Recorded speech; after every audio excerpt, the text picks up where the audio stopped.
All right, guys, welcome back to the Total Daily Podcast. This is an interview that I've wanted to do for quite some time because you guys have heard me do a lot of interviews with guys that are living the van lifestyle, the nomad lifestyle. I don't even know if that's a derogatory term, but I've known my next guest for quite some time. It's been a while since I've talked to her, but Genevieve. Genevieve, how are you? I'm good. How are you? Doing wonderful. Where are you right now? Like, where is your base camp at? Like, I mean, you don't have to give me the exact street address, but I mean, like, what area? No worries. Yeah, I do move around, but I've also been on the road for about 7 years. So currently, I'm kind of settled into a small town way out in West Texas in the Chihuahuan Desert. Wow. All right. So, like, how long were you in Florida for? Like, did you grow up in Florida? Yeah, I was born and raised in Florida, and I lived there for 35 years. So I hadn't I, been anywhere else. I mean, I'd been to other places. I hadn't yeah. lived anywhere else prior to going on the road. How is that going from one of the most humid places in the whole country, then going out there? Because I've seen a lot on your Instagram page. By the way, before we get into that, what if people want to follow you on Instagram and check out some of the stuff that you're up to? Because I mean, it's pretty amazing stuff. Some of the scenery. I mean, it's got to be pretty amazing. Some of the places you've seen. Yeah, I mean, I've been really lucky. Like I said, I've been on the road for almost 7 years, and I went on the road initially with the hopes of going cross country, which I did in about 4 months. I took the long scenic route cross country, and stopped when I wanted to stop. So I've gone through like this whole cycle of living on the road, and I've seen some really great places, and those are the places that I tend to spend more time in because when a place speaks to me, it feels like that's the place to stop. So I've been very lucky because I've found some really wonderful places in the American West. If people want to follow your Instagram, how can they do that? Like, what is the username that they need to look up? It's actually Joie de Vivre. It's a little bit of a French play I on my know. name. So I can spell that, though. It's JOIE_DE_VIEVE. And I don't really do the, like, social media ambassador influencer Hmm. thing. I really just kind of write and share things when I feel like it's necessary. I do share mostly on my stories. Just I like giving a snippet of the day-to-day life of living tiny and living nomadic, and so I share a lot on my stories. But I try to keep the post more meaningful. Yeah, no, I really, really do love the content. So let's back up here a little bit. The Okay. reason I know you is because you did a lot of choreography and stuff. By the way, I saw one of your stories. You were getting down dancing with your cast iron skillet the other day in your kitchen and stuff. So like what was the one thing? Like what made you want to like pursue this type of lifestyle? Because like a lot of people, especially here in the United States, we've become comfortable with our everyday lives, and a lot of people don't make that leap like you did. What was it that made you want to live like the van life, the nomad life, traveling? Well, I kind of see life, especially my life in general, but all human lives as like stories and chapters.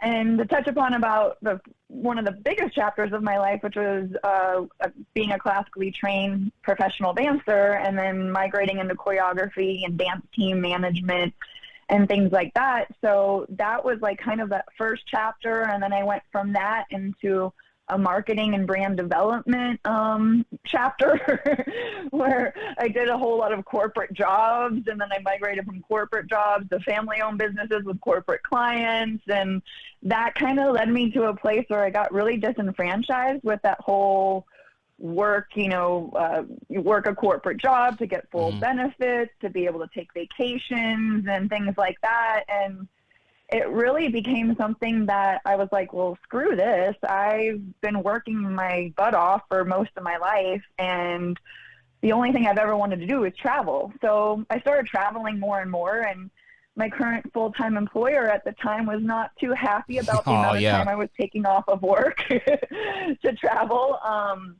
but they were happy with the work that I was producing because I was producing good work for them and I was a great employee. And so I was on a trip with about 15 of my friends. A lot of them were former magic dancers and then photographers. There was this core group of friends that I had in Central Florida that we would travel quite a bit together.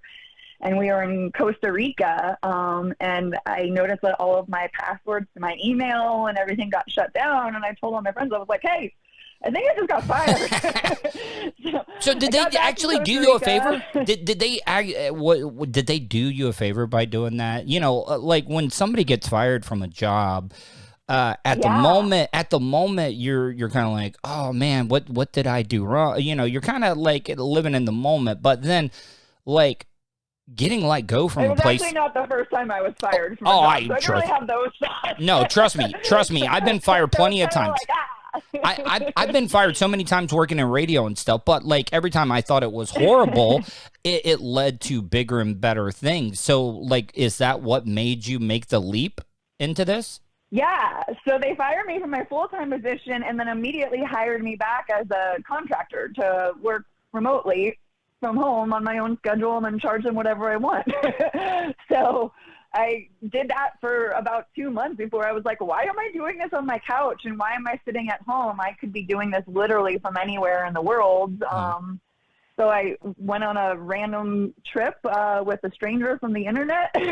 Wow. To Hawaii. Was it a guy or a girl? Because, you know, women got it. It was a guy. It was an Instagram friend from, I mean, this was back in early 2015. So a little bit early on in the Instagram days, and he lived in California. I lived in Florida. We really connected, and then we said, hey, let's do a trip to Hawaii and meet for the first time. Genevieve,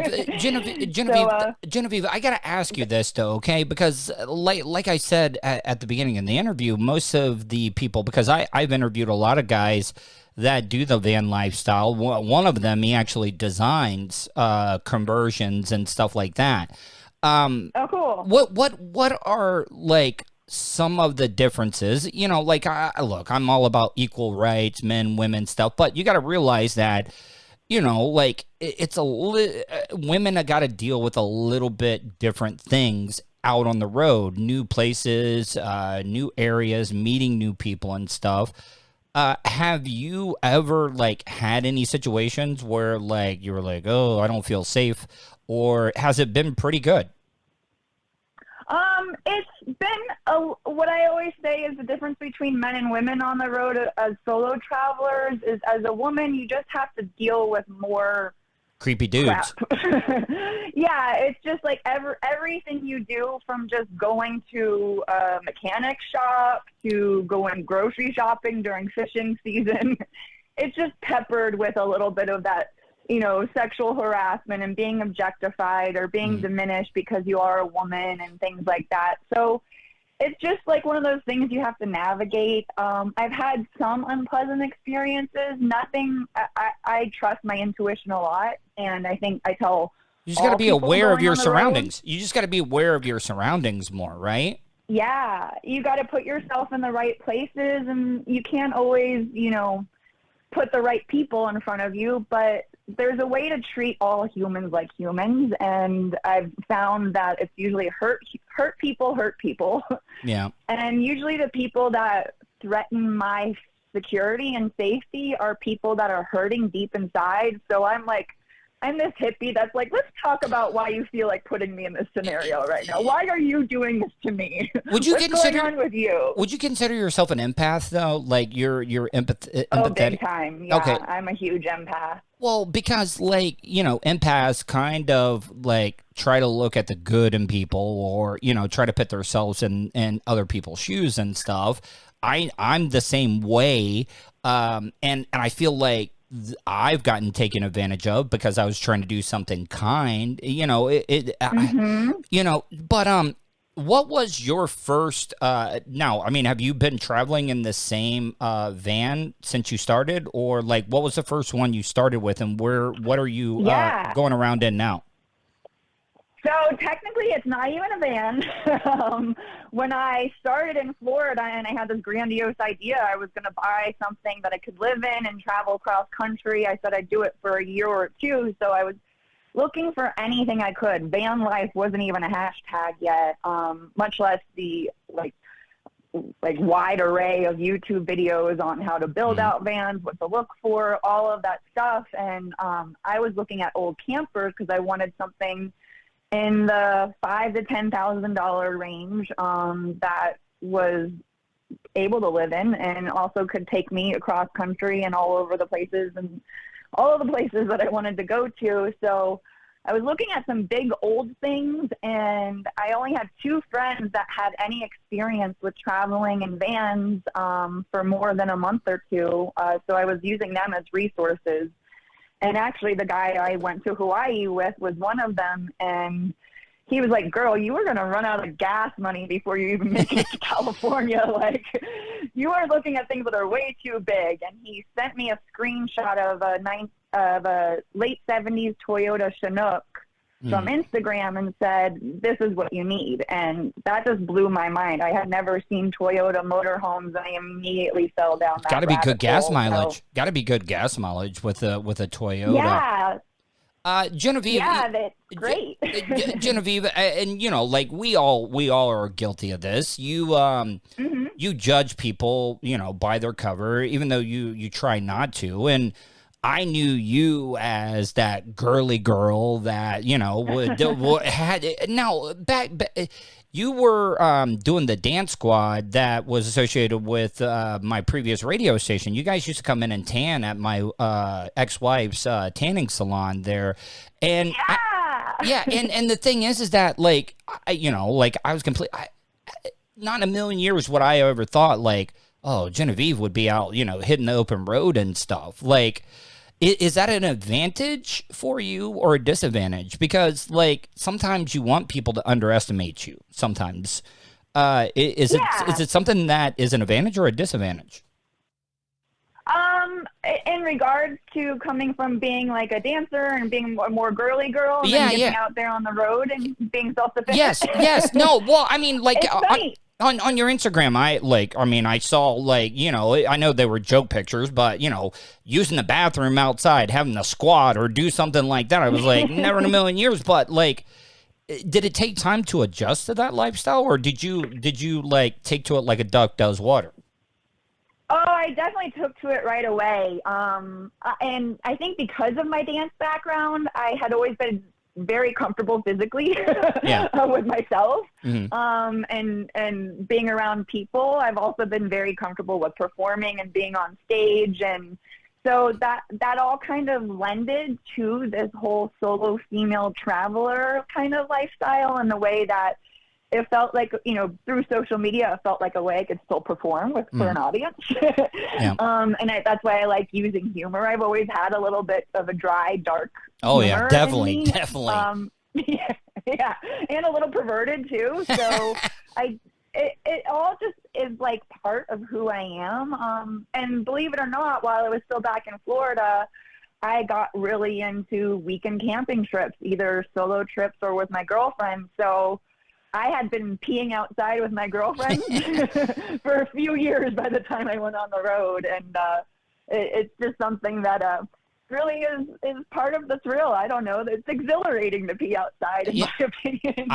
It is. It really, really is. Now, let me ask you, being, you know, out on the road and stuff during the pandemic, how was that? Because, you know, a lot of people were trapped inside. They were, you know, secluding themselves and everything.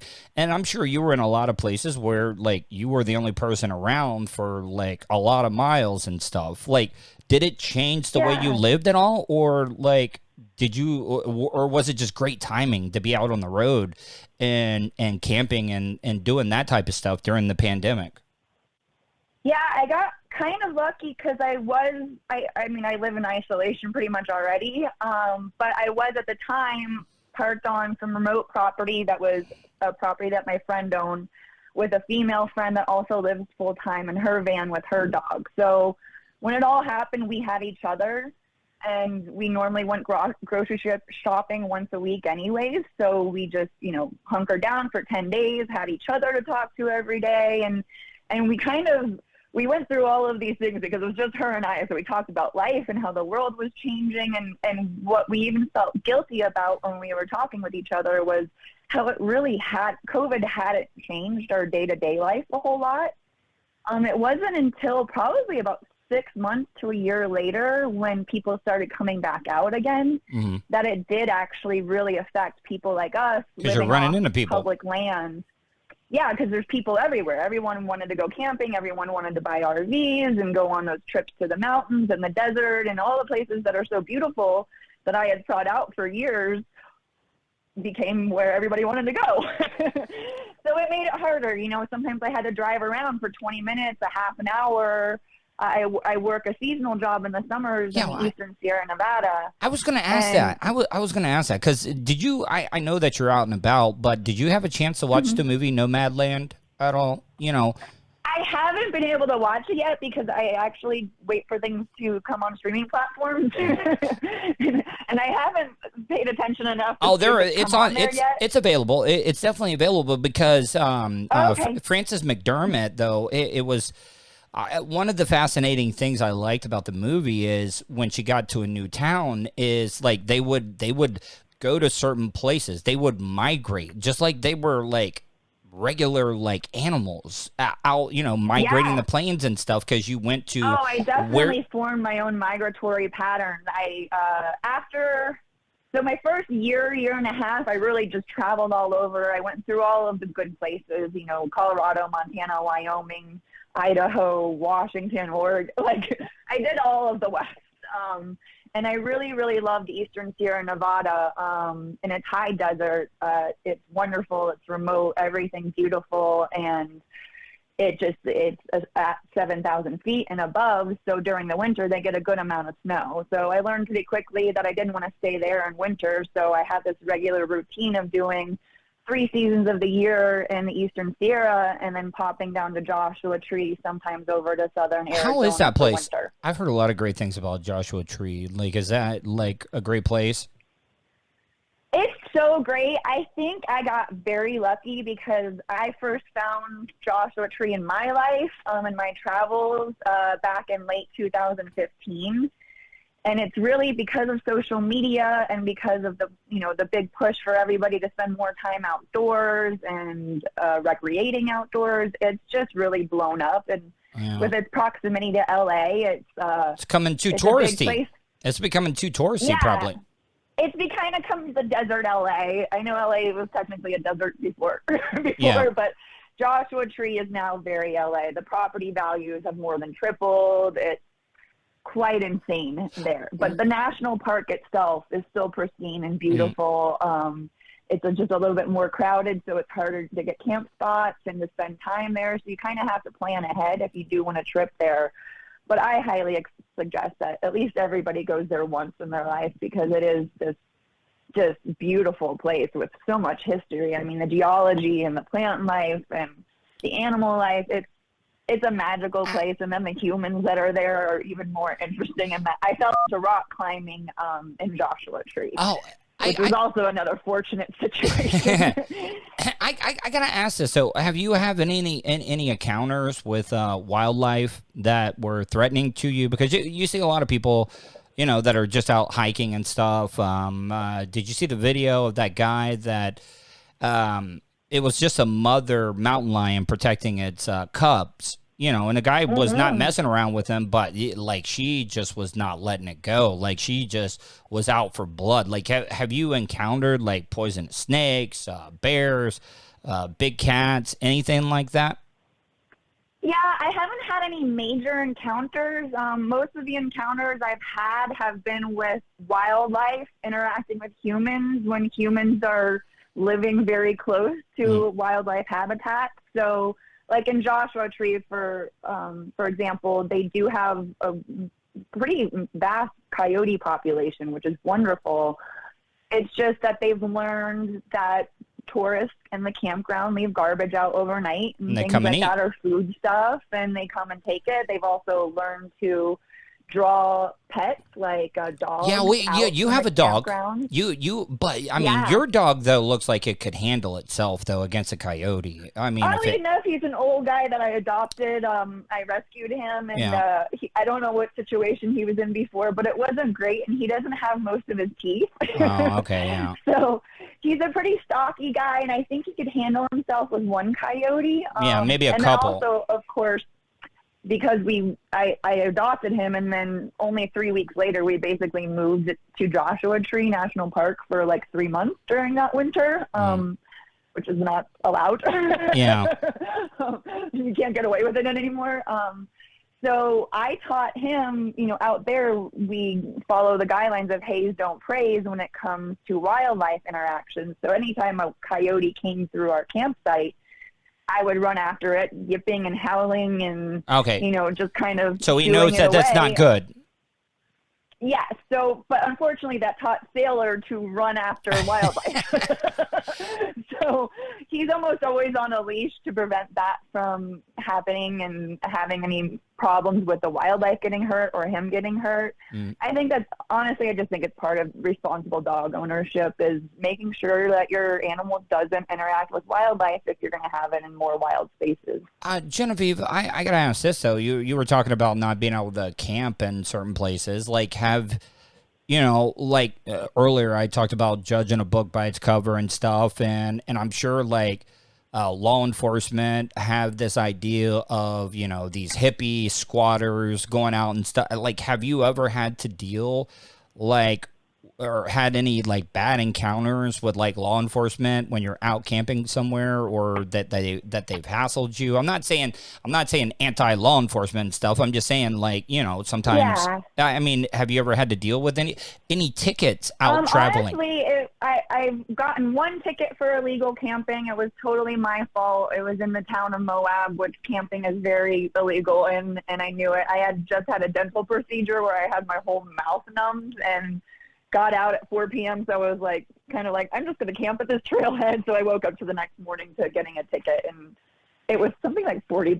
It was so chill. I was like, oh, I'll pay this. For the amount of illegal camping I've done over the years, this is okay. But once COVID really hit and then people started getting back out again. Yeah, it's kind of like swimming in a school. It's like swimming in a school. They can't, it's like safety in numbers. Yeah. And I'm in these remote areas where they're pretty understaffed as far as rangers and law enforcement go. So they have to bring people in from outside the area to patrol.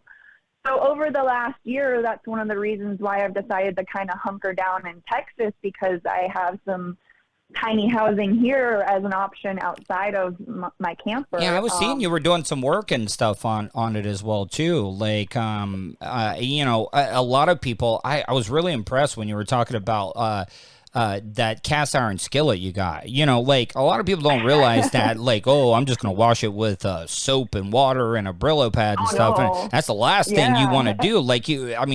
There's a certain way you got to treat a cast iron skillet and stuff. And I like that you were able to take an older one and bring it back to life. And the story you told on your Instagram page. If people want to check out your Instagram, once again, how can they check that out? And I'm going to post it when I do this show so people can find it. Perfect. Yeah, it's Genevieve on Instagram. So it's JOIE_DE_VIEVE.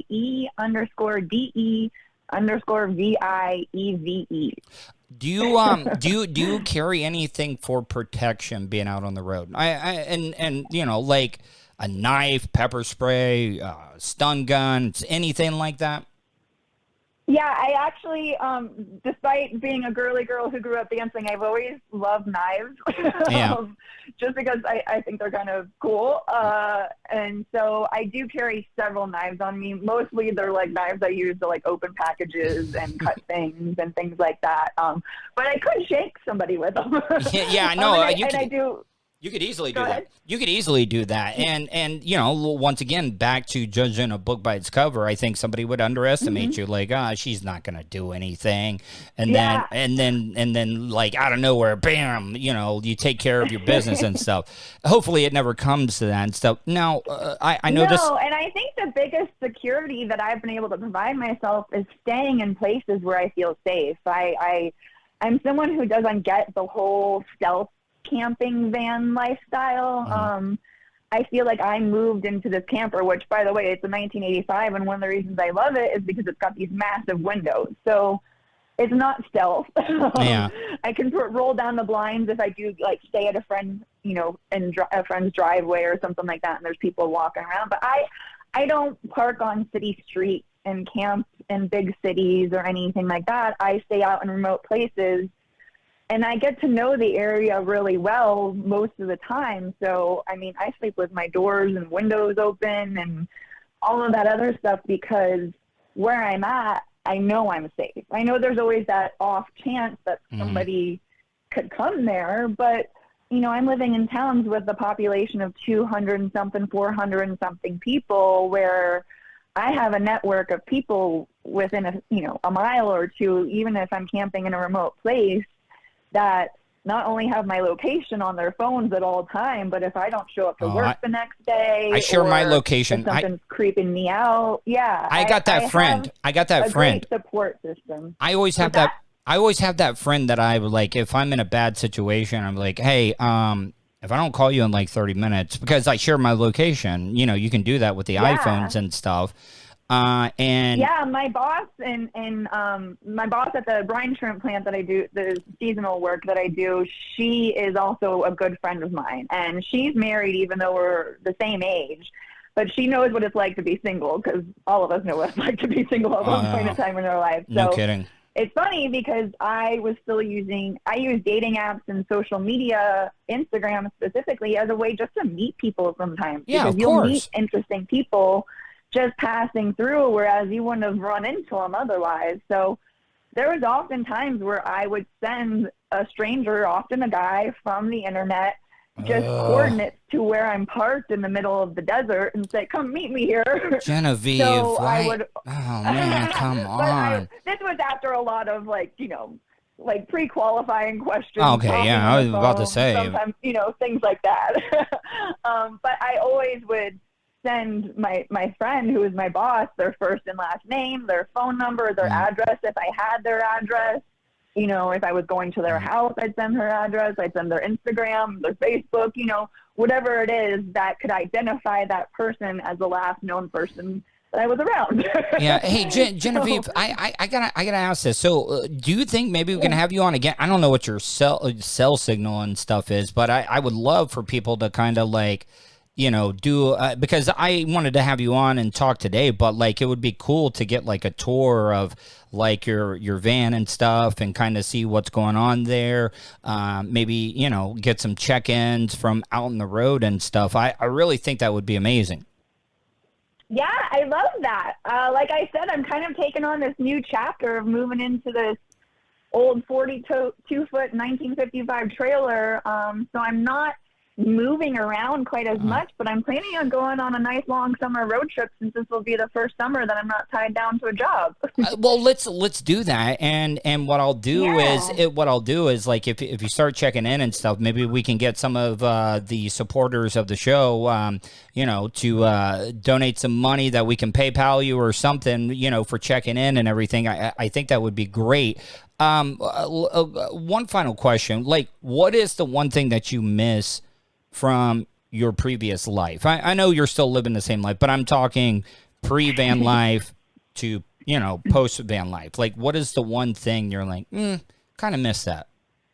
Or do you not miss anything? It's weird.